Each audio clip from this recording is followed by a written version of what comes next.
Sud Midi, le journal. À l'écoute de Sud FM Radio, 12h dans le studio. Même heure si vous êtes sur l'avenue Pasteur de Dakar, c'est l'inquiétude du moment. 8 nouveaux cas issus de la transmission communautaire sont annoncés ce mercredi par les autorités sanitaires, dont 6 à Thiès, 1 à Padoua et 1 à Touba. 59 nouvelles contaminations déclarées, ce qui porte le bilan à 882 cas diagnostiqués positifs au Covid-19.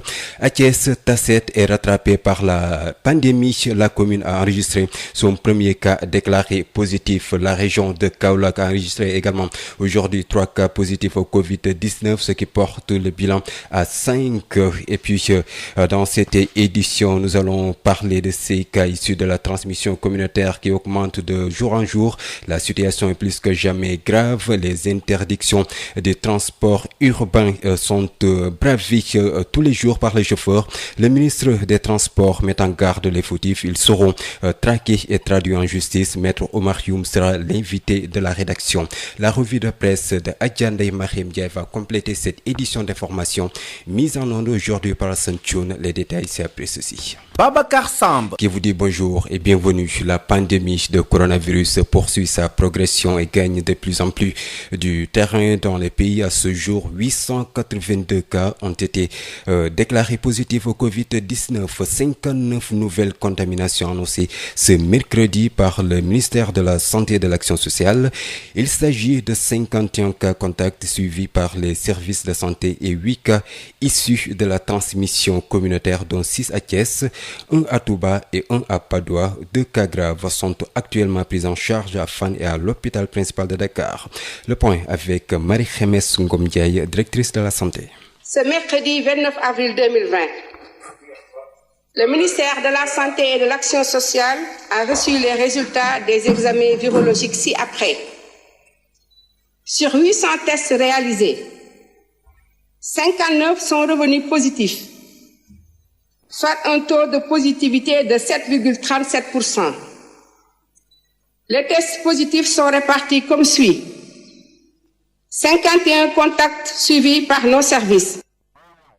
8 cas issus de la transmission communautaire est répartis dans les endroits ci-après.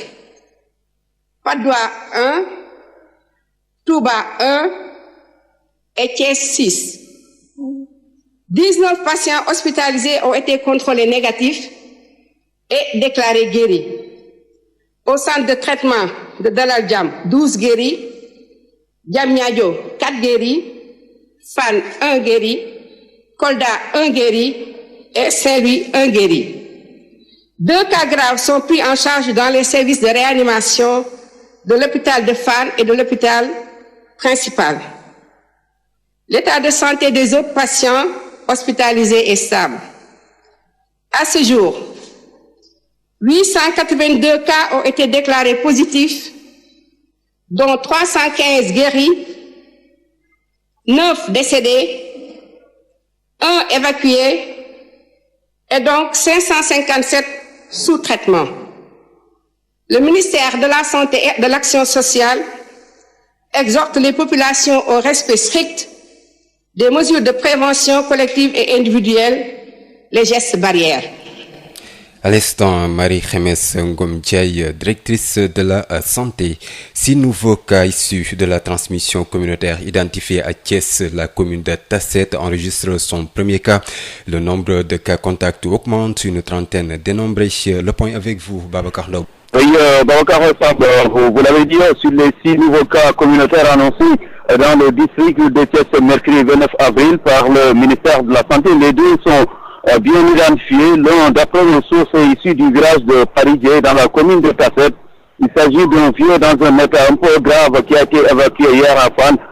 Ainsi, Tasset qui enregistre son premier cas depuis, disons, la déclaration du Covid-19 dans notre pays. Le deuxième cas communautaire annoncé par le service du ministère de la Santé, c'est dans la commune nord de la ville de Thiès, plus exactement, d'après nos sources, au quartier Kali. À ces 2 cas identifiés s'ajoutent 5 cas contacts positifs contaminés par le cas des talibés et les contacts du quartier Buntu Dépôt notés ce week-end.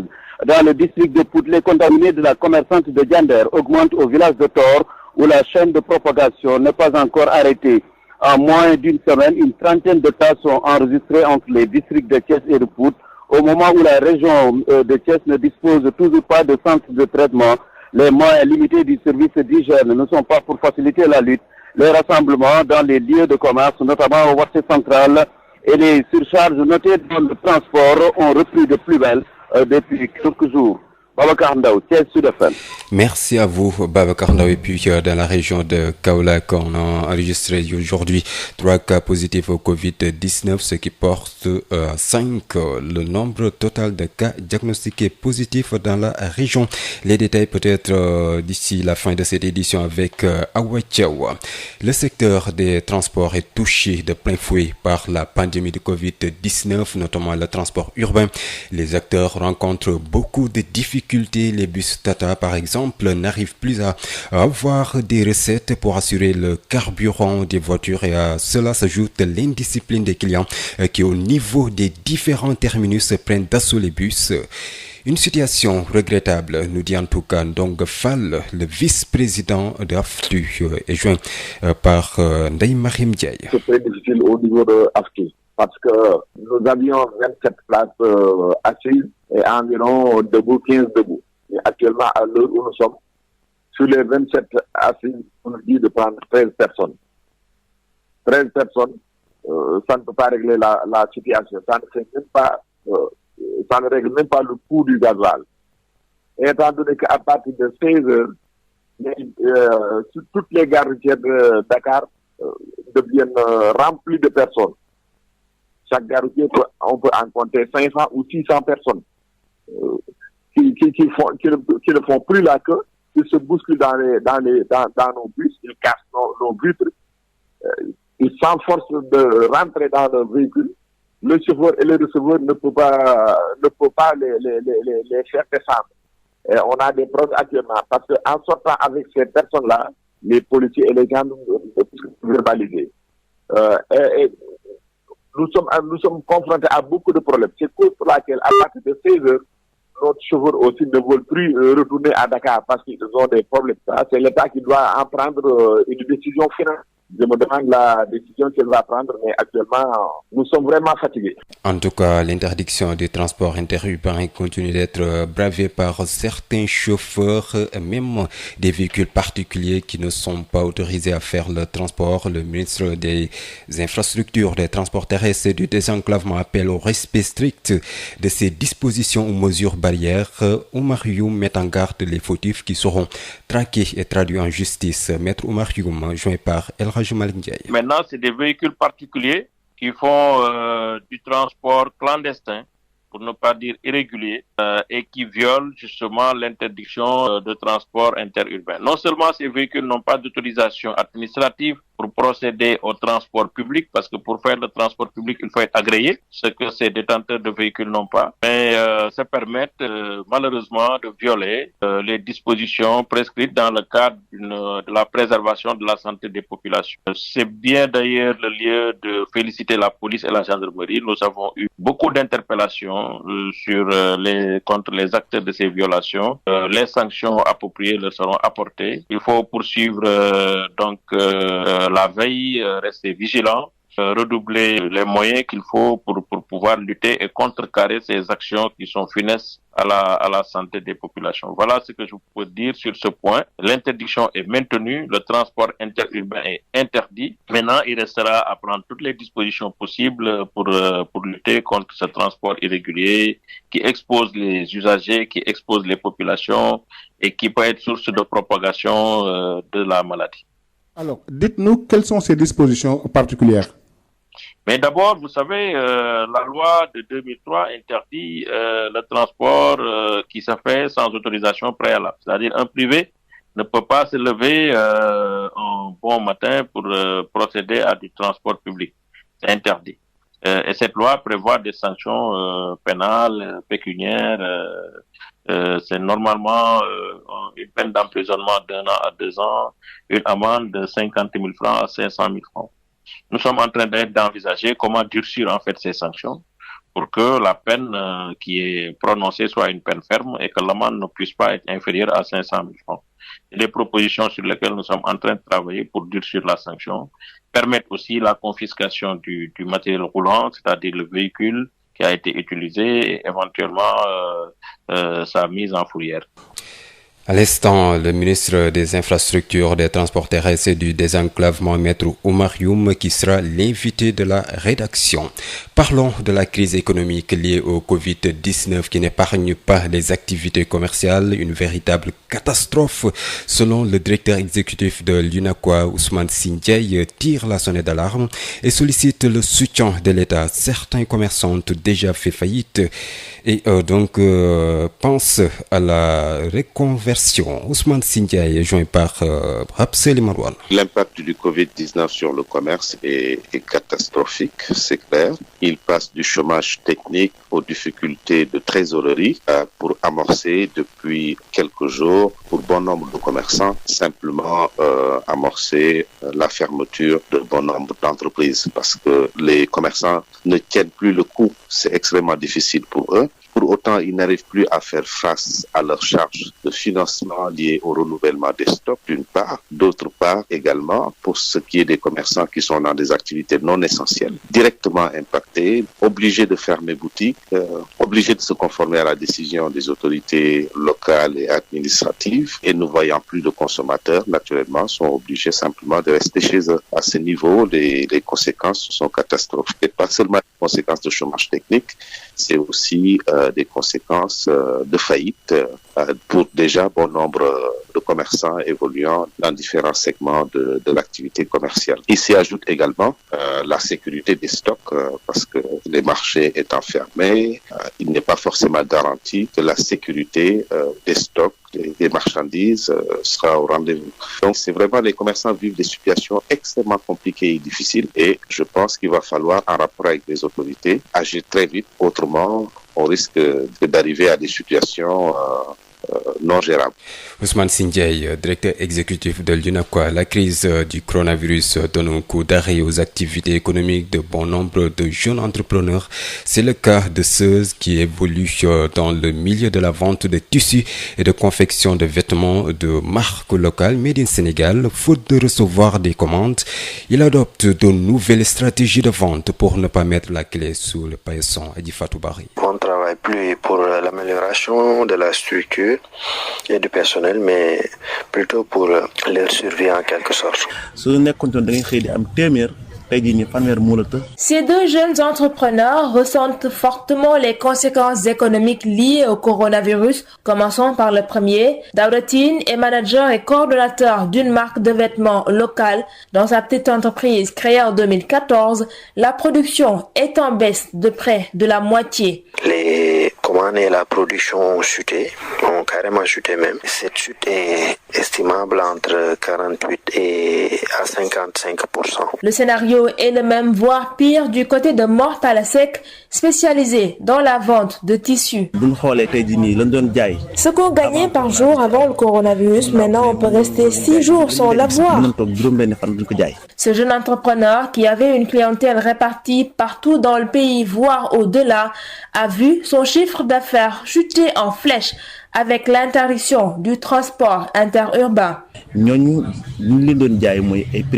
Ces clients-là, ils achetaient en gros, mais avec l'interdiction du transport interurbain, ça n'est plus possible. Pour ne pas faire faillite, le jeune commerçant a dû revoir sa stratégie de vente en privilégiant la vente en ligne. J'ai des clients avec qui je travaille toujours. Je leur envoie les photos de mes tissus, ensuite ils choisissent et puis je leur fais livrer la commande. Daoudatine et son équipe, quant à eux, optent pour une autre méthode, basée cette fois sur la relation de confiance avec la clientèle. On en est même à désobséquier la moitié de nos articles prêts pour que les clients puissent payer à la fin du mois. Cela maximise maximisera au moins nos revenus. Mais au bout du compte, des concessions sont nécessaires pour maintenir en activité la dizaine d'employés. Maintenant, on travaille du lundi au jeudi de 9h à 15h. Cette réduction de temps de travail nous permet de diminuer la consommation de l'électricité et des frais de transport. La récession économique tant redoutée sera inévitable au sortir de cette crise sanitaire à relance économique, mais déjà l'entrepreneuriat ressent les premiers symptômes. Adji Fatou Bari, direction Kaolack, c'est pour reparler de ces 3 nouvelles contaminations enregistrées dans la région. Aujourd'hui, c'est 3 cas positifs au Covid-19, ce qui porte à 5 le nombre total de cas. Plus de détails avec vous, Aouetiaou, bonjour. Bonjour. Voilà 3 cas positifs au Covid-19 enregistrés aujourd'hui à Kaolack. Effectivement, la région de Kaolack a enregistré 3 nouveaux cas de Covid-19. En effet, sur les 107 prélèvements effectués sur les contacts des 2 premiers cas, qui sont celui de Nioro et l'agent de la banque, les résultats qui sont revenus révèlent encore 3 cas positifs. Il s'agit de 2 cas contacts du cas de Nioro, de 2 contacts du cas de Nioro plutôt, et 1 contact du cas de Kaolack commune, d'après les autorités médicales. Cependant, sur les 107 prélèvements effectués, seuls les 98 ont été testés, ce qui signifie qu'il reste encore 9 contacts dont on ignore encore le statut et dont les résultats sont attendus dans les prochaines heures.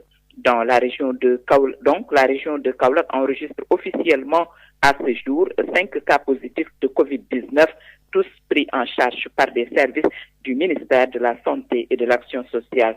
Mais déjà, je peux vous dire que la panique est palpable un peu partout en ville parce que le port du masque qui était obligatoire était un peu négligé. Mais à ce jour, les populations portent le masque pour vaquer à leurs occupations. Kaolack pour Sud FM, Aouetiaou. Climatisation et transmission du Covid-19, faut-il s'inquiéter? Une étude chinoise estime en tout cas que la climatisation pourrait entraîner la contamination à distance. Les vents pourraient donc transporter le virus, d'où l'importance du port systématique du masque. Voici les explications du professeur Adam Tijani, enseignant-chercheur à l'Université Cheikh Anta Diop de Dakar, fondateur de l'Institut Imen spécialisé en sciences de l'environnement. Il est joint par enseignant. Absolument, c'est-à-dire qu'en fait, quand vous avez une climatisation dans une pièce, vous avez une circulation de l'air. Cela veut dire que si le virus se retrouve dans l'air, le virus, lorsque la personne éternue, au lieu de retomber directement sur Terre, de toute façon, il y a une partie qui retombe sur Terre, mais il y a une petite partie des micro-gouttelettes qui restent toujours dans l'atmosphère. Et ces micro-gouttelettes peuvent être emportées par justement cette circulation du vent. À ce moment, la contamination, la distanciation, ce sera plus de 1 mètre. On peut penser que même les gouttelettes peuvent aller jusqu'à 3 mètres, 4 mètres, voire 5 mètres. Ça dépend de la vitesse de circulation du vent. Et donc, justement, la présence de la climatisation favorise ce phénomène. Comme aujourd'hui, avec la pollution que nous avons ou la dégradation de notre environnement avec la présence du vent, peut favoriser également ce phénomène, puisque les gouttelettes peuvent se fixer sur les aérosols ou les particules fines qui se trouvent dans l'atmosphère, et avec le vent, circuler sur une distance beaucoup plus longue. C'est pourquoi j'ai toujours dit, je préconise, le port du masque doit se faire systématiquement, surtout à l'heure actuelle. Ben Michel Kanfoudi, bonjour. Bonjour Babacar. Voilà, voici une information qui nous est parvenue. 2 nouveaux cas sont déclarés positifs à Ziguinchor. Oui, Babacar Samb, la nouvelle vient de tomber. Donc, Ziguinchor, la région médicale de Ziguinchor compte 2 cas sur les 59 cas positifs recensés au niveau du pays. Et donc, ces 2 cas sont répertoriés dans le district sanitaire de Diouloulou. Ces 2 cas sont des contacts du maçon frère du premier cas communautaire de la région de Ziguinchor. Voilà, donc ces 2 personnes sont donc hospitalisées au centre de traitement du centre hospitalier régional de Ziguinchor, ce qui porte donc à 17 aujourd'hui le nombre de cas positifs dans la région de Ziguinchor. Sur les 17 cas positifs donc dans la région, 5 sont guéris, 1 est décédé et 11 sont encore sous traitement au centre centre de traitement du centre hospitalier régional de Ziguinchor. Donc Ziguinchor, la liste s'allonge à Ziguinchor avec ces 2 nouveaux cas qui sont signalés à Diouloulou. Selon nos sources, c'est donc des contacts de ce maçon qui était parti travailler dans ce village situé dans le département de Bignona. Babacar Samb. Merci à vous Ben Michel Kanfoudi. Donc de nouveaux cas déclarés à Ziguinchor, précisément à Diouloulou. La liste s'allonge dans la région. 17 cas diagnostiqués positifs, 5 guéris, 1 décédé et 11 encore sous traitement. Ben Michel Kanfoudi que vous avez eu à écouter. Parlons de ces primes du personnel soignant en première ligne dans la prise en charge du Covid-19. Le collectif des médecins en spécialisation se dit exclu faute des statuts. Aucun des médecins en spécialisation dans les différents hôpitaux ne figure sur les listes envoyées par les directeurs d'hôpitaux. Une injustice qu'il faut corriger car ces derniers abattent le même travail et sont aussi exposés que leurs collègues. La réaction en tout cas du docteur Ibrahim Sow, membre du COMES, joint par Marie-Rosaline Ndiaye. Aujourd'hui, l'histoire nous a rattrapés avec ce Covid-19. Donc, nous rappelons que les DS sont vraiment la cheville ouvrière de beaucoup d'hôpitaux, particulièrement les hôpitaux de Dakar. Donc, c'est les DS qui assurent la continuité de service dans pratiquement tous les hôpitaux du Sénégal. Et c'est eux qui font les gardes au niveau des SAU, des services d'accueil et des urgences des grands hôpitaux de Dakar. Maintenant, malheureusement, malgré tout ce travail-là, malgré toutes ces responsabilités-là, les DS ne sont pas reconnus à juste titre dans les hôpitaux. Et c'est ça aujourd'hui que le Covid-19 vient de confirmer malheureusement. La seule chose qu'on a demandé, et je pense que c'est une demande qui est légitime, c'est la protection de ces DS-là. Et malheureusement, les DS sont un peu stigmatisés dans cette riposte-là. Et vraiment, on a dit que maintenant, c'est assez. Il faut que les DS soient reconnus à juste titre. Le premier problème, c'est le problème de statut. Mais malheureusement, ces DS-là ne sont pas reconnus dans les hôpitaux. Et aujourd'hui, la prime qui a été, en tout cas, allouée aux médecins qui sont engagés dans cette lutte-là vient de confirmer ce que nous disions il y a longtemps. Donc aujourd'hui, ce qui s'est passé, c'est que les directions d'hôpitaux ont fait des listes de leur personnel qu'on voit au niveau du ministère de la Santé. C'est à partir de ces listes-là que ces primes-là ont été allouées. Mais malheureusement, on n'a pas vu, en tout cas, le nom des DS-là qui sont engagés, qui sont vraiment au front, qui sont sur la première ligne d'attaque contre cette pandémie-là. Donc, c'est à partir de ce moment que les gens se sont vraiment sentis un peu abandonnés, se sont sentis être parents pauvres de ce système-là. C'est pour ça qu'on a alerté l'autorité et qu'on a écrit cette circulaire-là, si vous voulez. Des accords entre le maire de Cherif Lo et une frange de la population. Nous sommes à Thiès. En toile de fond, la distribution d'aide sociale aux ménages impactés par la pandémie. Face à la presse, les membres du mouvement And Taxawu Cherif Lo ont dénoncé ce qu'ils appellent la succession d'événements et d'actes discriminatoires posés par le maire. L'édile de la localité justement accusé de gestion solitaire et partisane. Thiès, Babacar Sow. Aide sociale sur les impactés du Covid-19. La question divise à Cherif Lo dans le village de Ndiakhate Ndiassane où le mouvement And Taxawu Cherif Lo regrette les actes posés par le maire de cette localité Ousmane Sarr qui gère de façon unilatérale. Un édile pointé du doigt de ces actes discriminatoires envers les forces vives dans la commune de Cherif Lo. Un regret selon les membres de ce mouvement avec cette période de coronavirus. Après une correspondance en bonne et due forme pour l'interpeller sur la question, Modoutine, conseiller municipal, parle au nom du mouvement And Taxawu Cherif Lo. Regretter la succession d'événements et d'actes posés par le maire de la commune de Cherif Lo lors de la lutte contre le Covid-19. Nous savons tous que c'est une chose qui nous a rattrapés et que nous avons vu que le maire de la commune de Cherif Lo a posé des actes qui entrent dans le sens de la discrimination par rapport aux forces vives de la commune. Nous voyons qu'il a géré la situation de façon unilatérale avec son groupe fermé. Nous sommes au regret aujourd'hui de parler de la situation à travers la presse parce que nous avons saisi le maire par correspondance écrite, chercher des réponses par rapport à certains actes qu'il a posés. Mais jusqu'à aujourd'hui, ces actes ont été sans réponse. And Taxawu Cherif Lo, un mouvement qui, selon ses membres, n'est pas en phase avec le maire qui prétend mener cette opération sur fonds propres. Modoutine. Et nous savons tous que le conseil municipal est l'organe délibérant qui doit orienter le maire dans son exécution. Ce que nous avons vu au contraire, c'est un maire qui agit, dit-on, dans la rue avec ses partisans de sa propre poche. Et ceci nous pose problème quant à la gestion des finances publiques des collectivités territoriales. Parce que nous savons tous qu'il y a des lignes sociales qui sont allouées à des fins sociales. Le secours aux indigents, le secours aux nécessiteux et les dépenses diverses. Si on nous dit que le maire a agi par sa propre poche, on a un problème pour savoir où s'arrêtent les fonds de la commune, où s'arrêtent les fonds du maire de la commune de Cherif Lo. A signaler que nos tentatives de joindre le maire Ousmane Sarr sont restées vaines. Tivaouane, Babacar Sow pour Sud FM. Babacar Sow, l'info, c'est aussi le mois de Ramadan. En cette période, beaucoup d'efforts sont consentis par les ouvriers, notamment les maçons.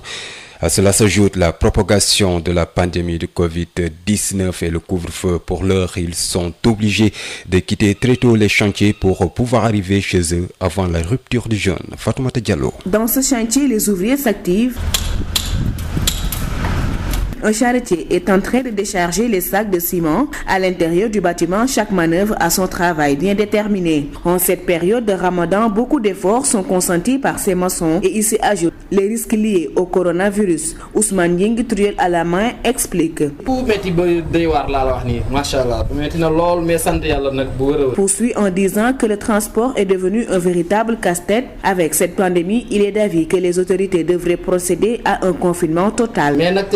jaaxal na ma trop ak kii cause yi nii am ni coronavirus gii nii vraiment bu ñu ci jàppale woon li ñuy wax yëpp ñu mën ko def mooy gën parce que ça chaque jour damay tiit su ma déggee cas communautaire sama xel du dal te man maa ngi ci oto yi matin soir bu ñu ci dimbali woon bu dee confinement mën naa am ñu xool ñu organiser affaire yi ñu mën a toog sur place. Abdoulaye Faye s'adonne à ce métier depuis tout petit, donc il a l'habitude. tam di woor nekk booy bu ndaw di ci nekk ba heure bii wax dëgg yàlla da nga koy tam loolu moo tax métti na naam xam nga liggéey suuf moom warta du neex moom liggéey suuf moom du neex mais jom bi daal rek jom rek moo am daal waaw wax dëgg yàlla métti na si ñun moom parce que fi ñuy jóge dafa sëri da ngay paas di ñëw des fois dem oto doon sa problème ba doo xëy sax. Les ouvriers trouvés dans ce chantier reconnaissent certes que leur métier est difficile et pénible. En plus, les horaires de travail ont changé. Dans un contexte de Covid-19, ils quittent tôt le chantier pour pouvoir arriver à temps chez eux avant la rupture.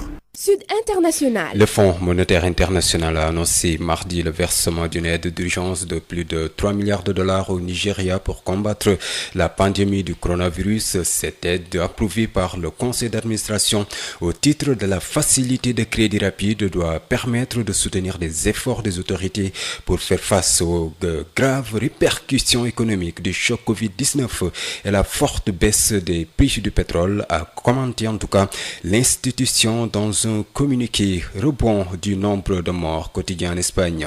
325 morts du nouveau coronavirus ont été recensés dans le pays, un bilan quotidien en hausse par rapport aux 301 de mardi, a annoncé le ministère de la Santé. Au total, 24 275 personnes ont succombé à la maladie dans le troisième pays le plus endeuillé du monde par la pandémie. Et puis, tout à fait autre chose sur l'international. En Afghanistan, au moins 3 personnes ont été tuées, 15 autres blessés dans un attentat suicide survenu en banlieue de Kaboul, indique le ministère de l'Intérieur. Il s'agit de la première attaque visant la capitale afghane depuis plus de 2 mois. Sud Midi, l'invité.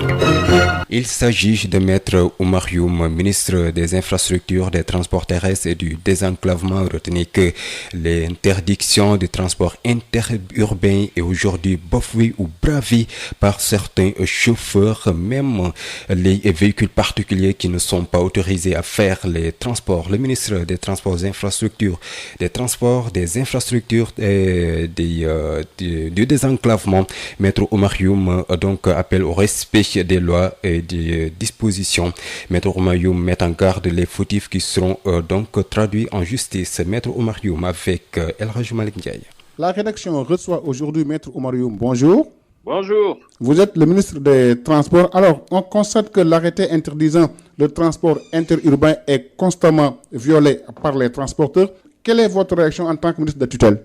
Mais je ne peux que regretter ce constat sur les violations du transport interurbain qui a été arrêté qui a été interdit par arrêté du ministre de l'Intérieur. Nous avons évidemment constaté que pour l'essentiel des transporteurs, les gares ont été arrêtées, les transporteurs s'abstiennent de violer l'interdiction. Maintenant, c'est des véhicules particuliers qui font du transport clandestin, pour ne pas dire irrégulier, et qui violent justement l'interdiction de transport interurbain. Non seulement ces véhicules n'ont pas d'autorisation administrative pour procéder au transport public, parce que pour faire le transport public, il faut être agréé, ce que ces détenteurs de véhicules n'ont pas, mais ça permet malheureusement de violer les dispositions prescrites dans le cadre de la préservation de la santé des populations.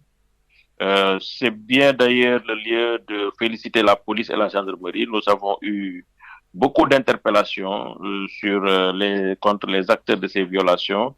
Les sanctions appropriées leur seront apportées.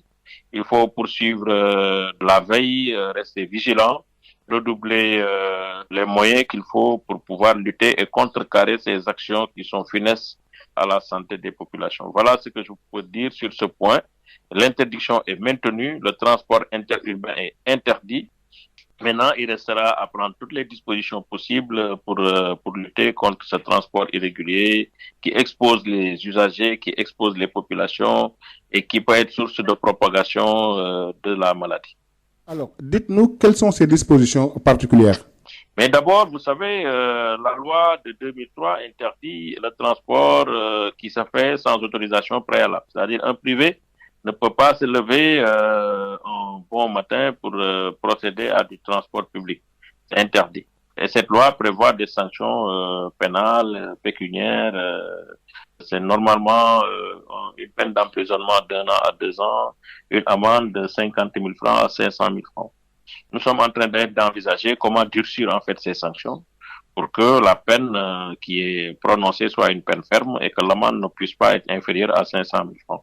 Et les propositions sur lesquelles nous sommes en train de travailler pour durcir la sanction permettent aussi la confiscation du matériel roulant, c'est-à-dire le véhicule qui a été utilisé et éventuellement sa mise en fourrière.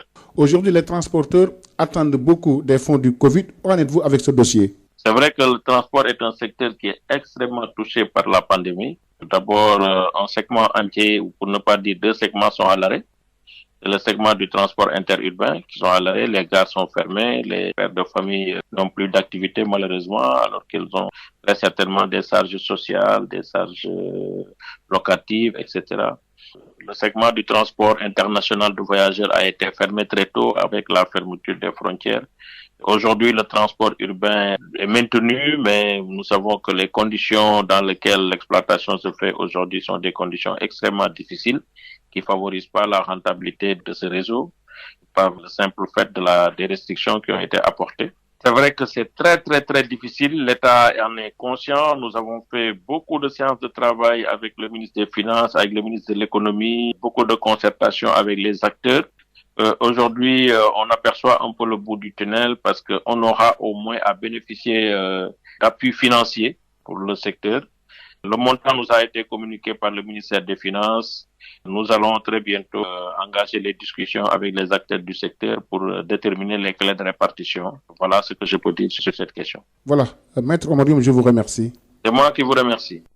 Babacar Samb. Voilà, c'est la fin de cette édition d'information. Tout de suite, le rappel des grandes lignes. C'est l'inquiétude du moment. 8 nouveaux cas issus de la transmission communautaire annoncés ce mercredi par les autorités sanitaires, dont 6 à Thiès, 1 à Padoua et 1 à Touba. 59 nouvelles contaminations déclarées, ce qui porte le bilan à 882 cas diagnostiqués positifs au Covid-19. À Thiès, Tasset est rattrapé par la pandémie et comment la commune a enregistré son premier cas ce mercredi. 3 nouveaux cas annoncés à Kaolack, 2 nouvelles contaminations à Diouloulou, c'est à Ziguinchor. L'épidémie gagne du terrain. La situation devient de plus en plus critique, mais des chauffeurs continuent de braver l'interdiction de transport interurbain. Le ministre des Infrastructures, des Transports terrestres et du désenclavement met en garde les fautifs qui seront traduits en justice. Maître Omarioum, je vous le rappelle, était l'invité de la rédaction. Sur l'international, en Afghanistan, au moins 3 personnes ont été tuées dans une attaque à Kaboul. La revue de presse de Adjandé Marim Diaye a complété cette édition d'information. informations mises en onde aujourd'hui par Hassan Thioune. Mais juste avant de vous quitter, un petit coup d'œil donc dans les gestes barrières pour stopper la propagation du coronavirus. Il faut, mesdames et messieurs, se laver régulièrement les mains avec du savon, tousser ou éternuer dans votre coude ou dans un mouchoir, saluer sans se serrer la main, utiliser ces mouchoirs à usage unique et les jeter, éviter les rassemblements, limiter les déplacements et les contacts, respecter la distanciation sociale, restez s'il vous plaît chez vous autant que possible à l'écoute bien sûr de Sud FM Sen Radio. À partir de 13h, vous aurez El Hadji Maodo Faye pour le journal Wolof. D'ici là, portez-vous bien.